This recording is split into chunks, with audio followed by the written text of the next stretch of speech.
পূর্ব হিমালয় এবং তরাই অঞ্চলে জলবায়ু পরিবর্তনের প্রভাবের ফলে ওই অঞ্চলের বাসিন্দাদের মধ্যে জীবিকা, পর্যটন, কৃষি এবং জ্বালানি ব্যবহারে কি প্রভাব পড়ছে তার প্রতিকারই বা কি? উত্তরবঙ্গ বিশ্ববিদ্যালয়ের কনফারেন্স হলে এ বিষয়ে আলোচনা হয়েছে। Consortium of organic farmers and মার্কেটের বিশেষজ্ঞরা, জেলা গ্রামীণ উন্নয়ন সেল, পশ্চিমবঙ্গ পুনর্নবীকরণযোগ্য শক্তি উন্নয়ন সংস্থা, বিভিন্ন এনজিও এবং হর্টিকালচার বিভাগের বিশেষজ্ঞরা এই আলোচনা সভায় অংশ নিয়েছিলেন। আলোকপাত করেছেন জলবায়ু পরিবর্তনের সঙ্গে কিভাবে মানুষ নিজেদের পরিবেশের সঙ্গে খাপ খাওয়াবেন, নিজেদেরকে মানিয়ে নেবে।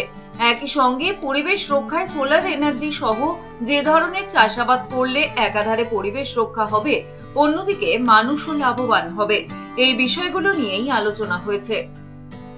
ক্লাইমেট চেঞ্জের ফলে যে ক্রাইসিসগুলো তৈরি হচ্ছে সেগুলো তো আমরা জানি, সেগুলো নিয়ে আলোচনার মূল বিষয় না, কিন্তু এই ক্লাইমেট ক্রাইসিসটাকে কিভাবে আমরা অ্যাডাপ্ট করতে পারি আমাদের জীবনে, তার জন্য তাহলে এটা মাথায় রেখে আমাদের জীবনশৈলী, আমাদের জীবিকাগুলো কি হতে পারে, এবং এই ক্রাইসিসটাকে একটা অ্যাডাপ্ট করা আর একটা মিটিগেট করা, ওটাকে লাঘব করা, কমানোর জায়গাটার জন্য কি কি পরিকল্পনা হতে পারে আগামী দিনে। এখান থেকে একটা কথা তো বোঝাই যাচ্ছে কি ক্লাইমেট চেঞ্জের যে ভয় ছিল ওটা the time has come. Now we are no longer talking about climate avoiding climate change. আমি বলছি কি ক্লাইমেট চেঞ্জের জন্য আমি কী করে রেডি থাকবো এখানে। না হলে climate change is something that is not going to happen in 10 years. I think it is here now. Suparna পোদ্দারের রিপোর্ট, এস নিউজ।